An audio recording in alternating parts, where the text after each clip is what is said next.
Assalamu alaikum everybody. We did sorting in the last video, and today we'll be dealing with searching. And we have lots of searches, but we'll be talking about binary search and linear search, which goes for an array. And there are two other searches which also goes for an array, but not just any array. We will be talking about Bfs and Dfs, which is breadth-first search and depth-first search for graphs. As we all know, we represent graphs with arrays, and look how awesome my drawing is. Wow, how did that happen? Anyways, so let's begin. Clear this one up. Linear searches, guys, it's very easy. I'm not going to spend much time over here because it's really very easy. Say you have an array of 2, 5, 8, 6, 7. That's my Hebrew handwriting for you. And we're looking for 6. Okay, so what's linear search? We'll start from the beginning using this for loop, as you can see. So 2 goes, is 2 equal to 8? No, our key is 8. K is equal to 8. So is 5 equal to 8? No. Is 8 equal to 8? Yes.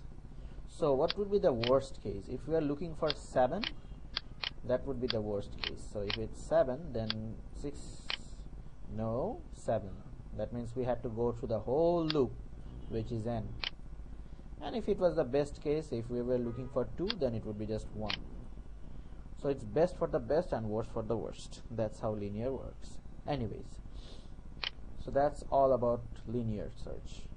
Now we'll be talking about binary search.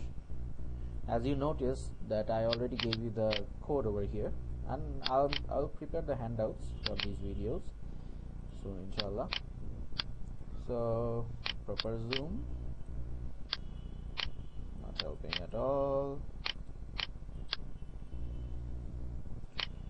Okay, I'll show you that later. Anyways, get my weird pen again. And now we'll be talking about binary search, which is, once again, let's put that same array. I forgot the numbers though. It was probably 2, 7, 8, 5, 6 or something, who cares. So for binary search, we have to divide this array. First of all, this cannot be used for a binary search, because for a binary search we need a sorted array. So first thing we need to do is sort this one out. So you have 2, 5, 6, 7, and 8. You have a free background music of lots of horns. That's just how our country is. Forgive me for that. Anyways, so the array is sorted now. That's one job. And we're looking for, suppose, 7. Our key is 7. So first thing that we need to do is check out the middle one. As you can see over here, first thing is finding out the middle one. So if we find 6, then we have the best case of this one.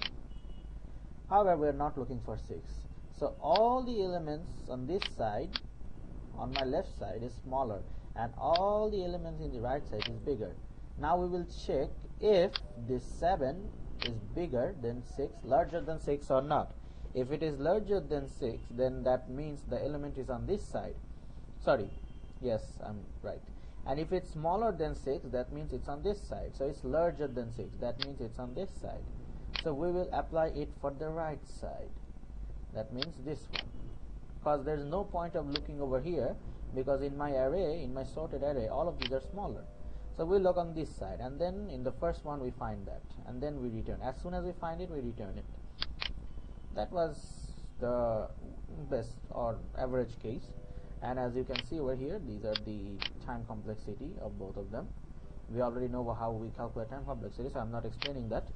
And for 100 values, you can see that linear would give you 50.5, where binary will give you only 7.72. So binary is very effective in that case, but we do have to remember that for binary to work, you need a sorted array. So keep that in mind as well. So if your question is something like this, that for an unsorted array, is binary search effective? Remember to include the time complexity of the sorting itself, okay, which is order of n log n. if you are using quick merge and heap. Okay, that's all for binary or linear search, but we are not done with search. We still have to deal with BFS and DFS. For that we need a free space, so let's zoom it out. Okay, much better.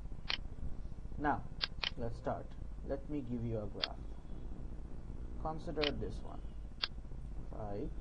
Say hello to my Hebrew handwriting again. 7. I'm just making this up, so don't like start analysis or something. 20. 18. 7. Oh, we already used 7 once. Let's make it 71.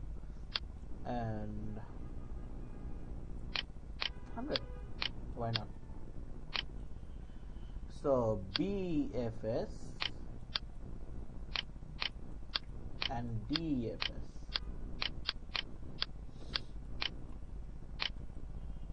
I will give you the very simple definition of BFS and DFS. Like very simple. In your class you probably made an adjacency list, add a matrix, and from that you did this. I'll just show you the most simple idea about BFS and DFS. No matter how you do it, that would be the easiest way to do it. So for BFS, breadth first, we start from each row, and row. So if I'm doing BFS over here, it would be 5 first. Say I'm looking for 100, okay? This is my key, K. So then this row is complete. To the next, 7 and 10. I still didn't find it. So to the next, 20, 18, 171. Okay, 20, 18, 100. Gotcha. I found it. So our search is complete. Now DFS, depth first. Same key.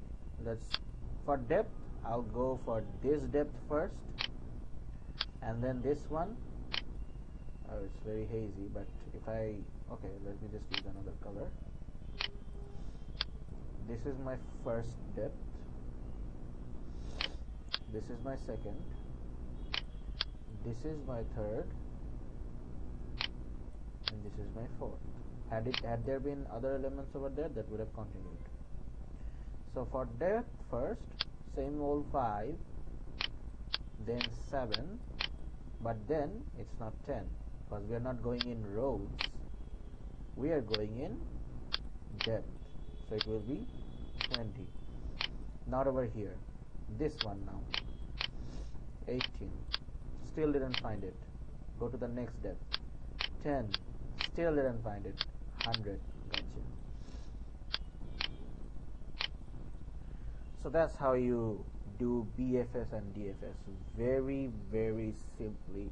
That's the main idea. Whatever you do, at the end of the day, that's all it is. Now I'm going to show you some graphs. Hold on.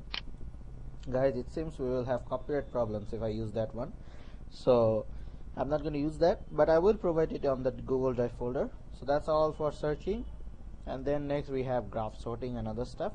We'll do that in another day, inshallah. Until then, see ya and happy Sabbath.